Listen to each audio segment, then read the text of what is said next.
अल्लाह के पैगंबर हज़रत आदम अलैहिस्सलाम जब बहिश्त से निकाले गए और आप दुनिया के अंदर तशरीफ़ ले आए हिंदुस्तान संकलदीप की पहाड़ियों पे, उसके बाद बहुत लंबा वाक़या है कि आपने तौबा की। अल्लाह ताला ने आपको 4 औलादे अता फरमाई, एक काबिल, एक हाबिल, एक यहूदा और एक अकलिमा। 2 बेटियां 2 बेटे। हज़रत आदम अलैहिस्सलाम की जो उस वक्त की शरीयत थी वो ये थी कि आप अलैहिस्सलाम के जोड़े से बच्चे पैदा होते थे। जो जोड़े वाले बहन भाई होते थे उनका जोड़ा तोड़ करके दूसरे जोड़े का एक लड़का और दूसरे जोड़े की एक लड़की आपस में उनका निकाह कर दिया जाता था। वो इसलिए यूँ था कि अल्लाह ताला की तरफ से इजाज़त थी मिली हुई और इंसान की नस्ल आगे चलनी थी। लेकिन जो साथ में पैदा होते थे एक जोड़े में, उनको बहन भाई माना जाता था और उनका आपस में निकाह नहीं होता था। यहूदा जो हज़रत हाबिल के साथ में पैदा हुई थी और काबिल के साथ में अकलिमा पैदा हुई थी। आदम अलैहिस्सलाम ने अपने बेटों से फरमाया कि मैं तुम्हारा निकाह करना चाहता हूँ, और जो अल्लाह ताला का मुझ तक हुक्म पहुँचा है वो ये है कि मैं अकलिमा का हाबिल के साथ निकाह करूं और काबिल के साथ यहूदा का निकाह करूं। ये बात सुनने के बाद काबिल अपने बाप जनाब हज़रत आदम अलैहिस्सलाम से कहता है कि मैं इस बात को नहीं मानता कि शरीयत या ये हुक्म अल्लाह ताला का है, बल्कि ये तुम अपनी तरफ से हमको बता रहे हो। आप एक बात हमेशा याद रखना कि नबी के हुक्म को टालने वाला दुनिया के अंदर सबसे पहले अगर कोई इंसान था तो वो खुद उनका बेटा यानी कि काबिल था, और अल्लाह की नाफरमानी करने वाला सबसे पहला अगर अल्लाह की मखलूक में कोई था तो वो इब्लीस था, शैतान था। और दोनों का अंजाम क्या हुआ वो पूरी कायनात के सामने है। हज़रत आदम अलैहिस्सलाम के इस हुक्म को काबिल ने नहीं माना। वो ये चाहता था कि अकलिमा का निकाह उसके साथ हो, चूँकि अकलिमा खूबसूरत थी यहूदा के मुकाबले पर। लेकिन ये शरीयत उनकी नहीं थी कि एक जोड़े के जो बच्चे पैदा हुए हैं उनमें आपस में निकाह कर दिया जाए।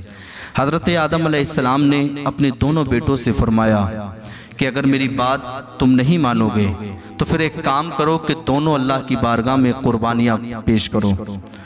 पाक परवरदिगार आलम की बारगाह में जिसकी कुर्बानी कबूल होगी उसी के निकाह में अकलिमा को दिया जाएगा। इस बात को सुनने के बाद काबिल तैयार हो जाता है, और काबिल जो था वो बकरियों को पालता था या भेड़ों को।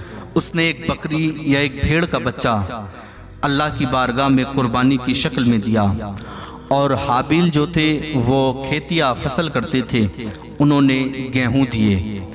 उस दौर में जो कुर्बानी कबूल होने का तरीका था वो ये था कि अल्लाह की तरफ से आसमान पर आग उतरती थी, आसमान से ज़मीन पर, और जिसकी कुर्बानी कबूल होती थी उसी की कुर्बानी को वो खुदा की आग आकर के जला देती थी। जब दोनों ने अपनी अपनी कुर्बानी पेश की तो अल्लाह तबारक व तआला ने आग को हुक्म दिया और आग नीचे ज़मीन पर आई और जनाब हाबिल की कुर्बानी को कबूल किया। यानी कि हाबिल ने जो गेहूं रखे थे उनको खा गई, उनको जला के राख कर दिया।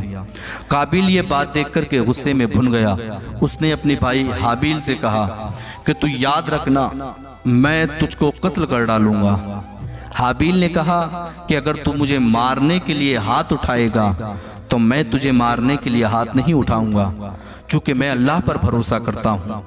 अब काबिल ने ये बात तो कह दी कि मैं तुझे कत्ल कर डालूंगा, लेकिन उसे ना तो कत्ल किस तरह से किया जाता है इस बात का इल्म था, चूँकि ये मौत पहली होने जा रही थी कायनात के अंदर। उससे पहले कोई नहीं मरा था, अल्लाहु अकबर, इंसानों में। काबिल ने बहुत सारी कोशिश की उसको मारने की, लेकिन सही वक्त नहीं मिल पाया और ना ही वो मारने के तरीके को समझता था कि किस तरह से मारा जाए।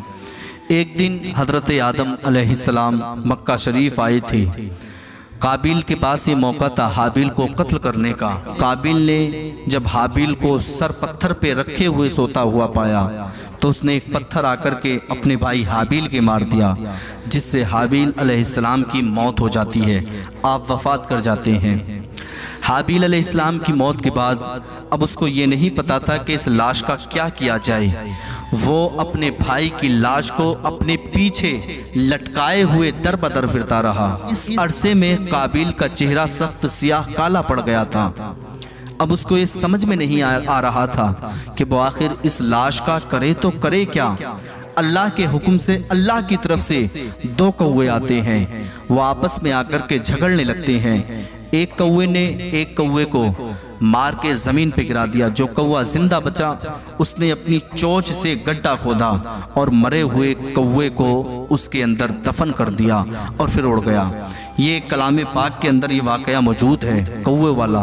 और ये कौवे कोई और नहीं थे, ये बल्कि अल्लाह की तरफ से भेजे हुए फरिश्ते थे। सिर्फ काबिल के लिए आए थे ताकि वो देखे कि इस लाश का क्या किया जाए। अब काबिल ने अपनी सर पे हाथ मारा और कहा कि हाय, मैं तो कौवों से भी गया गुजरा कि अपने भाई की लाश को दफन भी ना कर पाया, दबा भी ना पाया। काबिल ने अपने भाई हाबील की लाश को दफन कर दिया। इस अरसे के बाद ये सारा मामला बीत गया। हजरत आदम अलैहिस्सलाम मक्का शरीफ से वापस आते हैं और आकर के काबिल से पूछते हैं, ए काबिल बता तेरा भाई हाबील कहाँ है।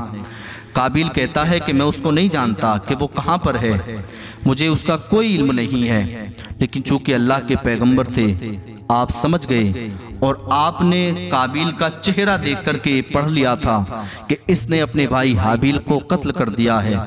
चूंकि उसका चेहरा सख्त सियाह काला पड़ गया था कत्ल के बाद। अल्लाह अकबर। ये बात, ये वाकया आप गौर से सुने कि सबसे पहला जो दुनिया के अंदर कत्ल हुआ, जो सबसे पहली मौत हुई, वो सिर्फ एक औरत की वजह से हुई थी। औरत के हुस्न की वजह से, औरत की खूबसूरती की वजह से। अगर अकलिमा खूबसूरत ज्यादा ना होती तो काबिल कभी ये नहीं कहता कि मेरा निकाह यहूदा से ना करो, चूंकि यहूदा कम खूबसूरत थी। खूबसूरती काबिल को ले डूबी। कायनात के अंदर जब से दुनिया बनी है, यानी कि काबिल ने जब से कत्ल किया है, अब कयामत जब तक आएगी, दुनिया के अंदर जितनी भी मौतें होंगी कत्ल के हिसाब से कत्ल किए जाएंगे, वो सारे के सारे आधे गुनाह हर कत्ल का काबिल को दिया जाएगा और आधा गुनाह उसको दिया जाएगा जिसने कत्ल किया है। चूंकि उसने कत्ल की बुनियाद दुनिया के अंदर रखी। उससे पहले किसी ने किसी को ना मारा था ना कत्ल किया था, इंसान का वजूद ही नहीं था, तो कौन किसको कत्ल करता और कौन किसको मारता।